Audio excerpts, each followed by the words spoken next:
5 years have passed since the most supernatural love story in African history began. Kwame and Amara's foundation has transformed West Africa. Former Juju man Malam Salifu has become the continent's most respected spiritual healer, and their twin daughters, Faith and Grace, are about to fulfill a destiny that was written in the stars before they were born. What I'm about to share with you is the conclusion to this incredible trilogy. And trust me, when you see what these 5-year-old girls can do, you'll never doubt the power of divine inheritance again.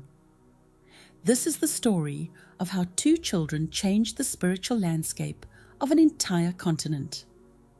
Faith and Grace and Asante were not ordinary children. Born exactly at midnight during a total solar eclipse, they came into the world with abilities that defied explanation. Faith could heal any sickness with a touch. Grace could see into people's hearts and know their deepest secrets. But their parents had carefully hidden these gifts from the world, knowing that some powers are too dangerous for public knowledge. On their 5th birthday, something happened that would change everything. The twins were playing in their family's compound when their ball rolled through a hole in the fence into the abandoned forest behind their house. This forest contained the cave where Malam Salifu once practiced dark magic, and where Auntie Folik and Zara had plotted their evil revenge. For 5 years, that cave had remained sealed and untouched.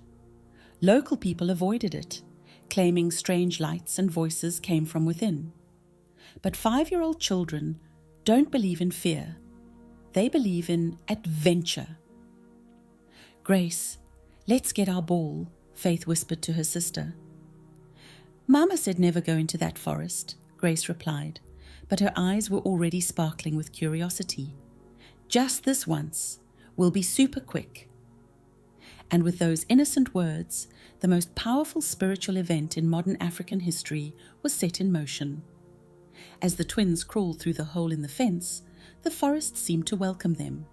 Birds sang louder, flowers bloomed brighter. Even the sunlight seemed to follow their every step. The cave entrance loomed ahead, dark and mysterious. Ancient symbols were carved into the rocks around the opening, and the air hummed with residual spiritual energy. "I can feel something," Grace whispered, her special gift activating. "It's not scary. It's waiting." Faith reached out and touched the cave wall. The moment her small hand made contact with the stone, something extraordinary happened. The ancient symbols began to glow with pure white light. "Grace, look!" Faith pointed as the entire cave entrance transformed into a doorway of light. But they weren't alone anymore. Standing in the glowing entrance was the same angel who had confronted Malam Salifu 5 years earlier, but now his expression was filled with joy instead of judgment. "Welcome, daughters of mercy," the angel said in a voice like gentle thunder. "We have been waiting for you." "Waiting for us?" Faith asked without fear. Divine children are never afraid of divine messengers.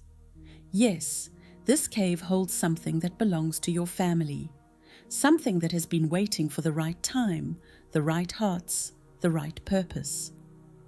The angel gestured for them to follow him deeper into the cave. As they walked, the walls began to tell a story in moving pictures of light. They saw their parents' love story from heaven's perspective. They saw Malam Salifu's transformation. They saw the ripple effects of mercy spreading across nations. But most importantly, they saw themselves as babies, surrounded by angels who had been assigned to watch over them from birth. "Why are we so special, Sidi?" Grace asked, with the innocent directness that only children possess. The angel smiled and pointed toward a chamber deeper in the cave that pulsed with golden light. because you carry the answer to Africa's greatest need, and today you're old enough to receive your true inheritance. The chamber the angel led them to was unlike anything on earth. The walls were made of what looked like crystallized prayers, and the ceiling showed a living map of every country in Africa, pulsing with different colors that represented the spiritual condition of each region. In the center of the chamber sat 2 small thrones made of pure light. "Sit," the angel instructed gently. The moment Faith and Grace sat on the thrones, their minds were flooded with knowledge, understanding, and purpose that no 5-year-old should be able to comprehend. Yet somehow they understood it all perfectly. They saw the spiritual battle raging across Africa. They saw the poverty, corruption, disease, and hopelessness that affected millions. But they also saw the solution. "You are the healing twins," the angel explained. "Faith will heal bodies and minds. Grace will heal hearts and souls. Together, you will begin the great African awakening that will transform this continent into a beacon of hope for the entire world." "But we're just little girls," Faith said practically. "Little girls who carry the prayers of every mother who ever asked God to save her children," the angel replied. "Little girls who inherited the mercy of their mother and the courage of their father. Little girls who were designed by heaven itself for this exact purpose." As the angel spoke, 2 items materialized on the thrones beside them. For Faith, a small wooden staff that glowed with healing power. For Grace, a crystal pendant that sparkled with the light of discernment. "These are your tools, but remember, the real power comes from your hearts, not your hands." "What do we do first?" Grace asked, the pendant already showing her visions of children in hospitals across Africa who needed healing. The angel pointed toward the cave entrance where their parents had just arrived, panic-stricken from discovering their daughters missing. "First, you show your parents that God's plans are always bigger than human understanding."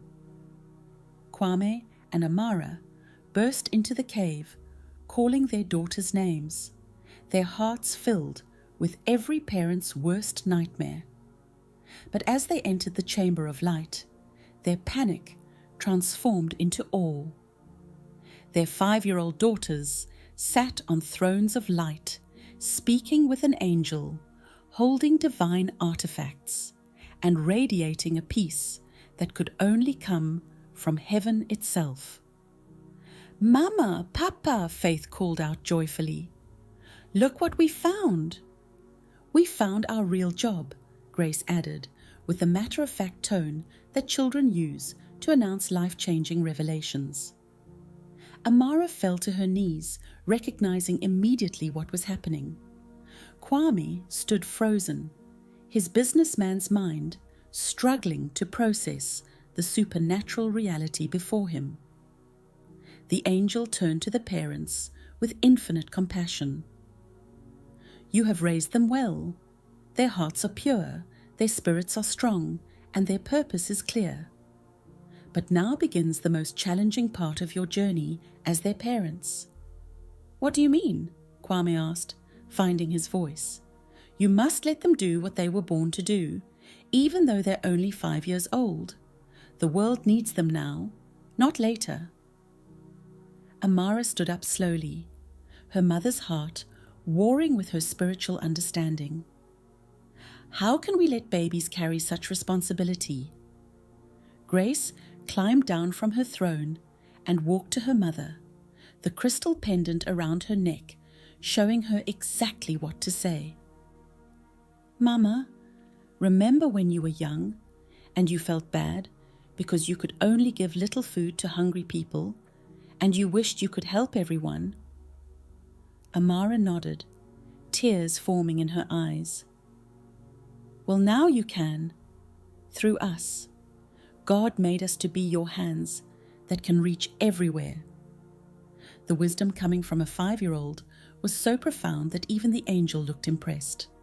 "Out of the mouths of babes," he murmured approvingly. Faith joined her sister, holding up her healing staff. "Papa, remember when you pretended to be poor because you wanted to find real love? Well, we're going to help real love find everyone."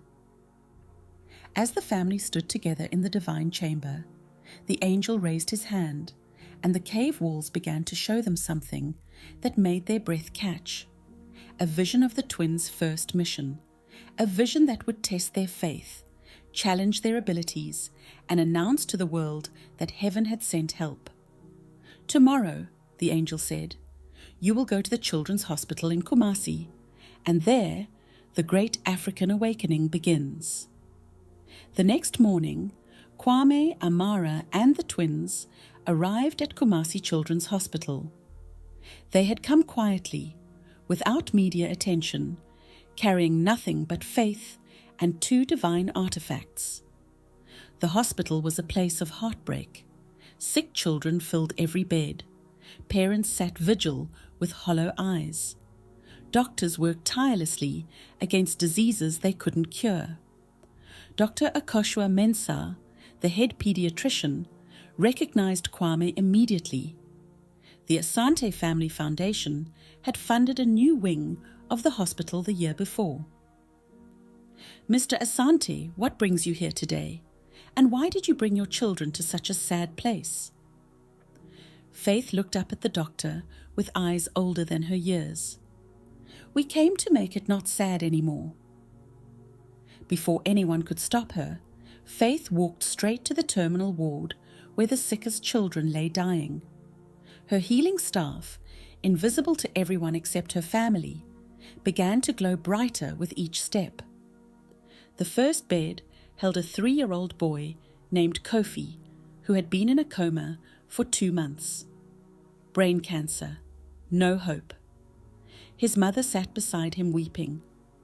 Faith placed her small hand on Kofi's forehead and closed her eyes. "Jesus, please fix him," she prayed, with the simple faith that moves mountains. Immediately, Kofi's eyes opened. He sat up, looked around and said, "Mama, why are you crying?" The entire ward went silent. Grace moved to the next bed, where a 7-year-old girl named Ama lay dying of leukemia. But Grace's gift was different. She could see that Ama's sickness wasn't just physical. It was rooted in her broken heart from being abandoned by her father. "Your daddy didn't leave because you were sick," Grace whispered to the girl. "He left because he was scared. But God is never scared of you." As Grace spoke, healing light flowed from her crystal pendant directly into Ama's heart. Not only did her cancer disappear, but her spirit healed from years of rejection and abandonment. Word spread through the hospital like wildfire. Children were being healed by 2 5-year-olds. Doctors were calling it impossible. Parents were calling it miraculous.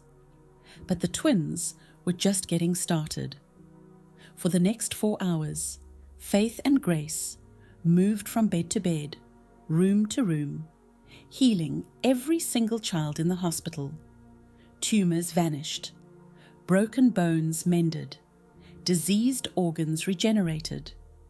But more than that, broken spirits were restored. By evening, the children's hospital had been transformed into a place of celebration instead of sorrow. By the next morning, videos of the healing had spread across every social media platform in Africa. International news crews descended on Ghana. The president called for a national investigation. Religious leaders declared it either a miracle or a hoax, but the evidence was undeniable.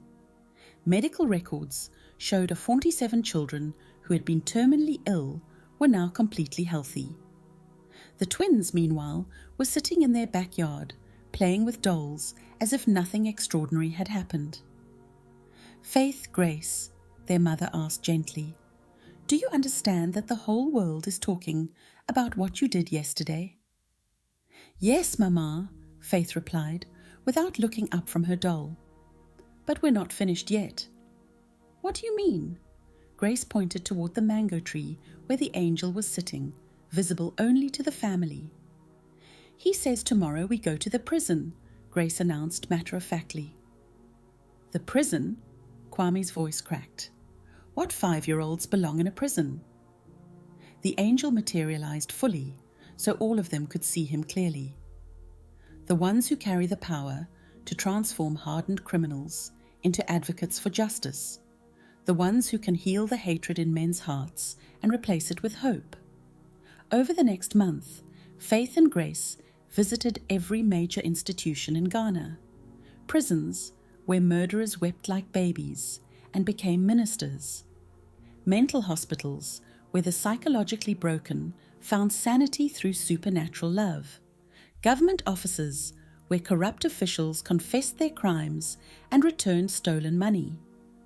Each visit was documented, verified, and broadcast across the continent. The most powerful moment came when they visited Parliament. As Grace walked into the chamber, her crystal pendant began revealing the hidden sins and secret shames of every politician present.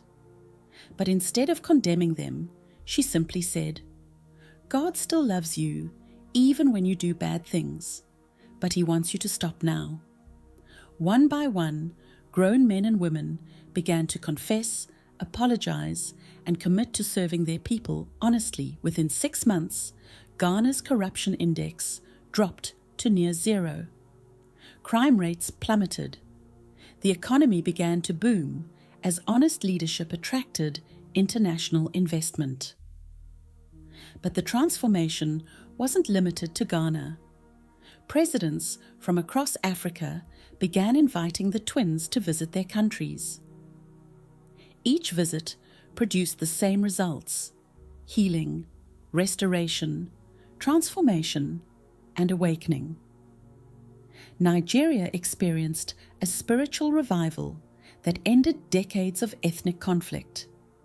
Kenya saw a generation of young leaders rise up to replace corrupt officials. South Africa watched as racial tensions dissolved in the face of divine love. But the most profound change was in the children. Everywhere Faith and Grace went, other children began manifesting similar gifts. It was as if their presence activated dormant spiritual DNA in the next generation. Dr. Sarah Okafor, a child psychologist from Lagos, studied this phenomenon for months before reaching a startling conclusion. These twins haven't just healed individuals. They've activated a genetic spiritual awakening in African children. We're seeing empathy levels, intelligence quotients, and moral reasoning scores that are literally off our existing charts. By their 6th birthday, Faith and Grace had indirectly influenced the transformation of 17 African nations. Poverty rates had dropped by 60%. Educational achievements had skyrocketed. Democratic processes had strengthened. But the twins themselves remained refreshingly normal children who played with toys, fought over crayons, and asked for ice cream. On their birthday, as they sat in the same cave where their destiny had been revealed, the angel appeared one final time. "Your work here is complete," he announced. "You have successfully launched the Great African Awakening. Now comes your greatest challenge." "What challenge?" Faith asked, licking birthday cake frosting from her fingers. "Learning how to live normal lives while carrying extraordinary gifts." 10 years later, Faith and Grace Asante are 16 years old. They attend regular school, have normal teenage concerns, and occasionally roll their eyes when their parents try to give them advice. But they're also the most influential young people on earth. The Great African Awakening that began with their parents' love story and culminated in their childhood miracles has spread to every continent. The generation of children they influenced are now teenagers themselves, leading youth movements for justice, peace, and spiritual transformation worldwide. Africa, once called the Dark Continent, is now the beacon of hope for the world. Its democracies are the most stable, its economies are the most ethical, its people are the most compassionate. And it all started with a billionaire who pretended to be a beggar and a market girl who fed him from her own hunger. Today, Kwame and Amara's foundation operates in 89 countries. Malam Salifu, now 75, trains spiritual healers across 6 continents.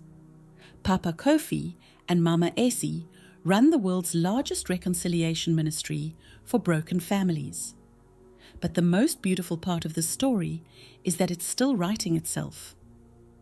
Last month, Faith announced she wants to become a doctor. Grace says she wants to be a teacher.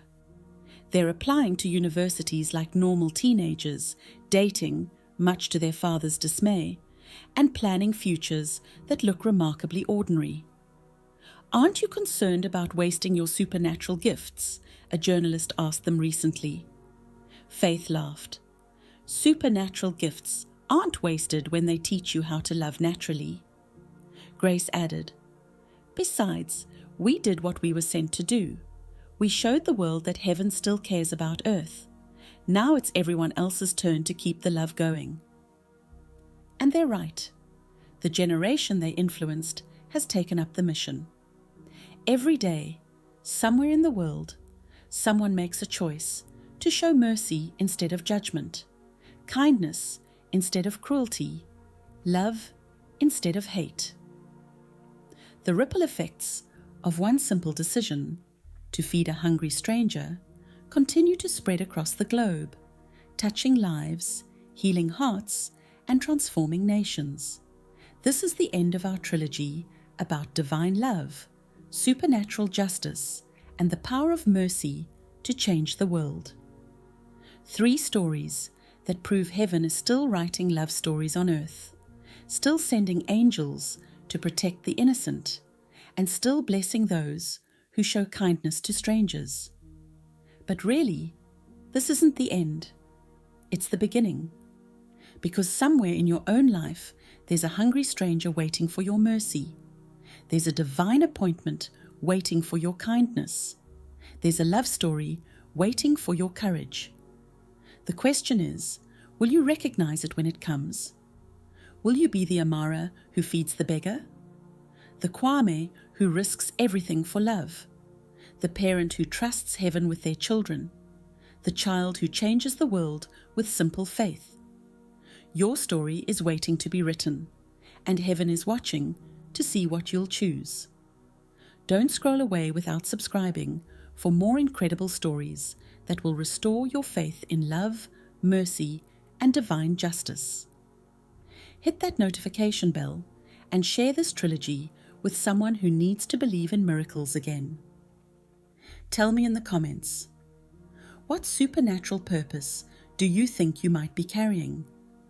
Your calling might be bigger than you imagine. Thank you for following this incredible journey from street to palace, from curse to blessing, from individual love to continental transformation. This is how God writes love stories that change the world.